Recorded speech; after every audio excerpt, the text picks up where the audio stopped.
Un jour, un commerçant doit se rendre dans la ville voisine pour une grande foire annuelle. Il loue les services d'un cocher qui vient avec sa calèche le prendre le matin de bonne heure. Les voilà en voyage au travers de la campagne et donc de paysages très intéressants. À midi, il faut faire une pause pour le déjeuner. Il y a une auberge, un bon repas bien arrosé, et après cette pause salutaire, voilà que notre commerçant reprend sa route. Il dit au cocher, tu sais, j'ai bien mangé, je voudrais faire un petit sommet, je t'en prie, sois prudent, fais attention aux chevaux, tiens bien la route. Il dit, pas de problème. La route continue, mais le cocher lui aussi a bien mangé et bien bu. Et au bout d'un moment, il a les paupières qui sont lourdes, la tête qui commence à se poser sur la poitrine, et les rênes des chevaux qui commencent à se relâcher.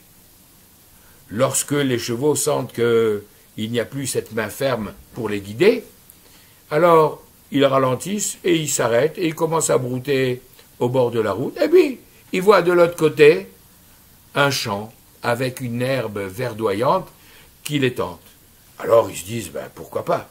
Et ils commencent à se diriger dans ce sens, mais entre le champ et la route, il y a un fossé, et patatrac, la calèche se renverse, et notre voyageur se trouve la tête en bas avec la calèche sur la tête.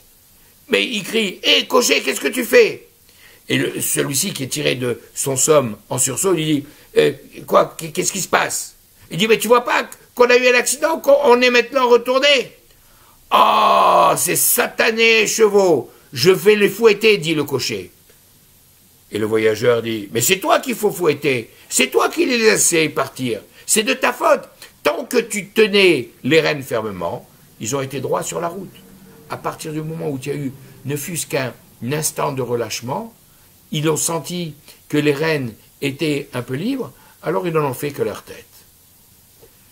Cette histoire, c'est l'histoire de ce verset. Cette histoire, comme le dit par ailleurs Rabbi Moshe de Koussi, qui vivait au début du XIIIe siècle, un des Tosafsistes, qui nous dit que Akadosh Baruch Hu, il a créé le monde, comme on va le célébrer à partir de demain, premier jour de cette création, en faisant d'abord les anges.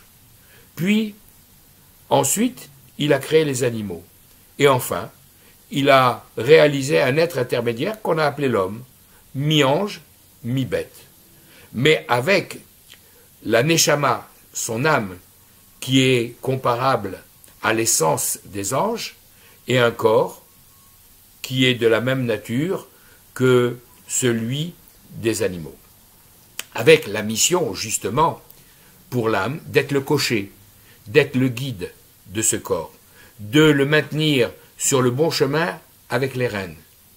Et effectivement, c'est actuellement pendant cette période de Slichot du mois de Elul, c'est ce que nous nous efforçons de faire au travers de notre bilan de conscience Reshbon HaNefesh, en essayant de garder le corps, le cheval, sur la bonne route. Mais rappelons-nous de cette histoire. Il suffit d'un instant d'égarement, il suffit d'un moment où on lâche les rênes pour que le corps suive ses pulsions les plus animales, donc les plus basses, et que on se retrouve dans le fossé.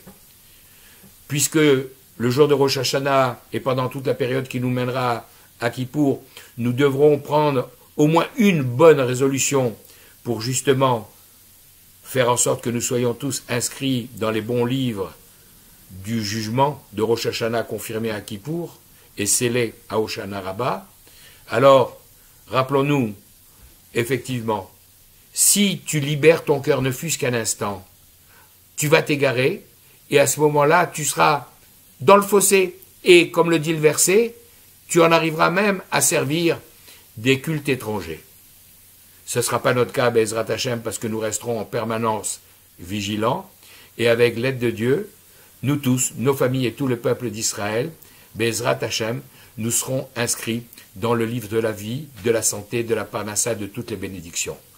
Les Shana Tova, Tikatevu Vetartemu, que nous soyons tous, nous et nos familles, inscrits dans les bons livres pour une bonne et heureuse année. Shabbat Shalom et Shana Tova.